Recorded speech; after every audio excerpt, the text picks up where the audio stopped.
one of the top scientists from the Centers for Disease Control, came forward. He was actually outed. He'd had many, many phone calls with another scientist named Brian Hooker, who started recording those phone calls because Dr. William Thompson was confessing from his soul that they had committed scientific fraud at the CDC. And he said, "Every time I see a child with autism now, I feel guilty because I know we're a part of that." That's a shocking statement, and that's what came forward in the internet in 2014. I got a call 2 weeks before that happened. I was working at the doctor's television show, and I did a lot of controversial stories. When glyphosate was ruled to be probably carcinogenic to humans, I was able to get a debate on the show between Dr. Donna Farmer from Monsanto and Jeffrey Smith, the GMO activist. I think it was a one-time occurrence in television. Those are the types of stories I wanted to do, though.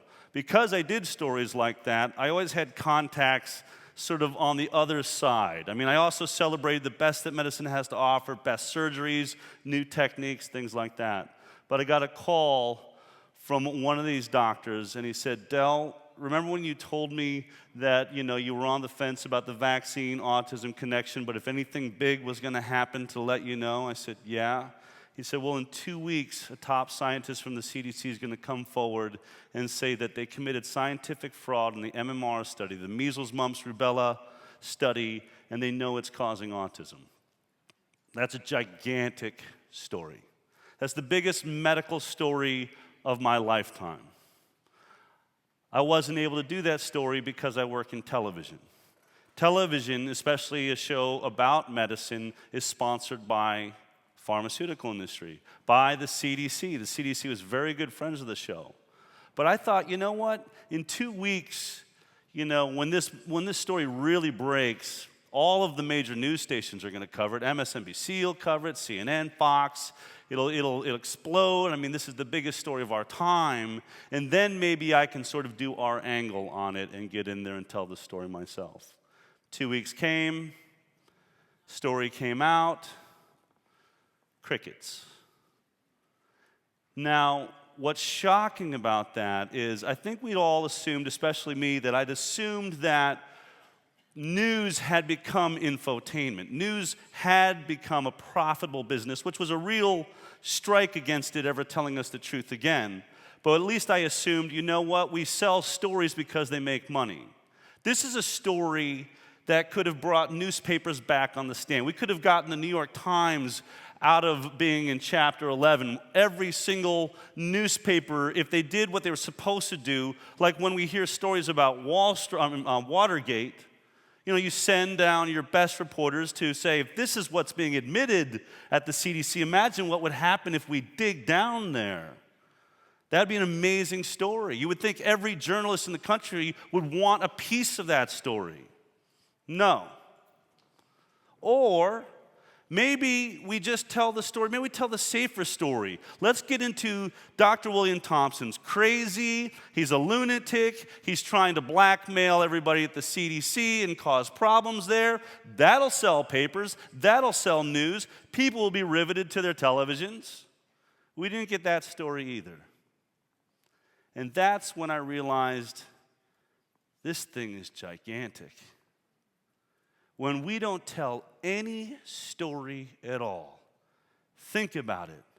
5 scientists did a study looking at the MMR vaccine. They did that study because of the so-called fraudulent doctor in the UK who in 1998 published a paper saying that the MMR vaccine may be causing autism because all of the parents, or at least 8 of the 12 parents in our study, that's what they claimed. Because of that, the CDC said we better look into this because the whole world is now looking at the MMR. This is the study that was done. One of the top scientists, of the 5 scientists working on that study, the numbers guy, the guy that crunches all of the data, he's the one that's come forward. No one's saying he's crazy. No one's saying anything. But what should really bother you is that you never heard that story. Not in the fall of 2014, and not last July when Congressman Bill Posey in Florida interviewed Dr. William Thompson for many, many hours and then received 10,000 documents backing up his claim. Internal emails where he's complaining to the head of the CDC, Dr. Julie Gerberding, I'm not going to lie. I'm not going through with this. And then they take him off of his speaking engagements and put somebody else in. Bill Posey stands before the Congress of the United States in July of last year and says, we must subpoena Dr. William Thompson. I've extensively interviewed the CDC whistleblower.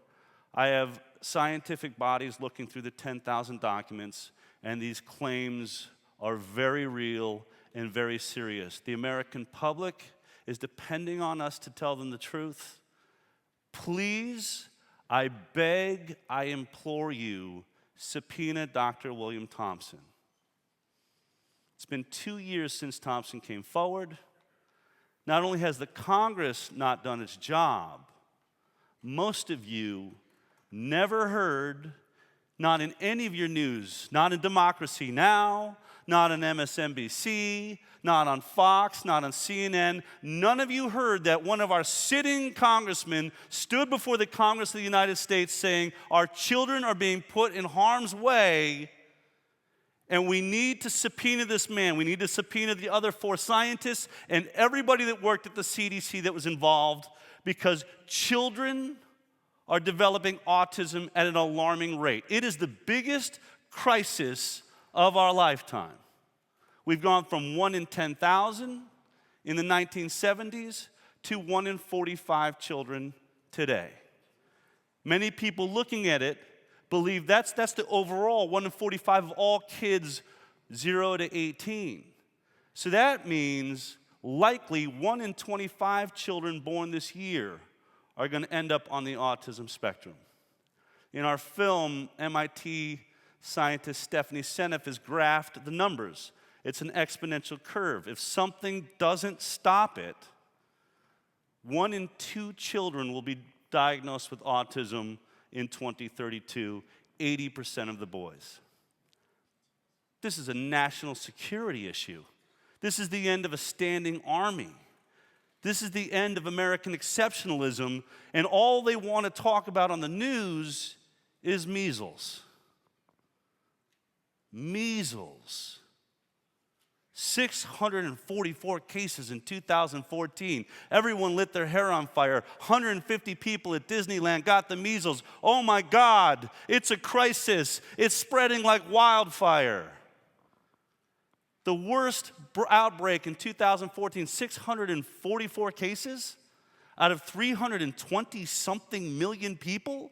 And that's all our news stations want to talk about for days and days and days and days.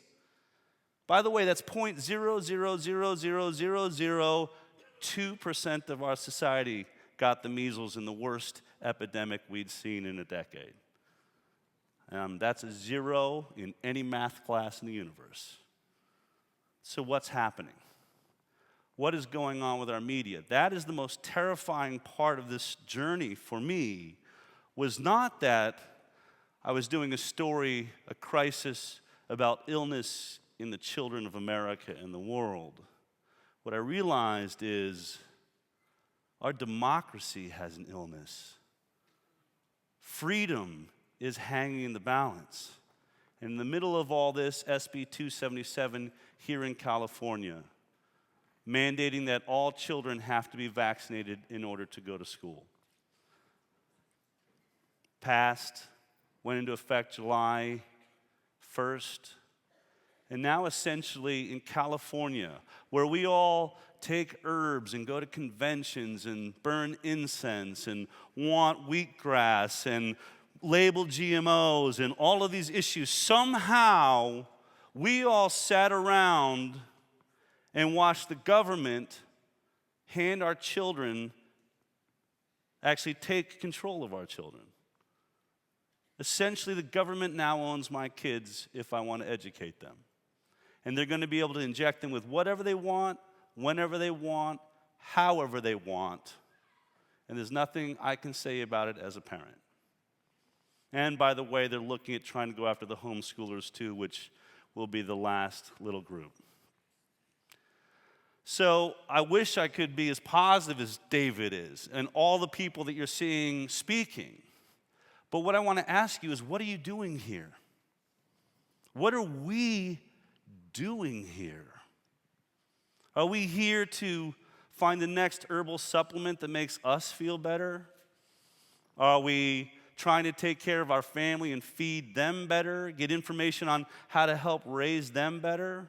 Maybe we're representing some of our own products here, how to detoxify, get heavy metals out of our body. What happens if the heavy metals just keep coming? And not from the air, not from the water, not from our food, but being injected into our bloodstream. Because that's where this is going.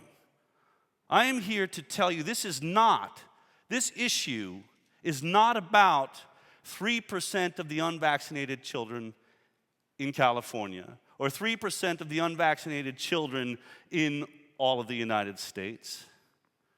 There's not that much money in that. There really isn't. The money is in you.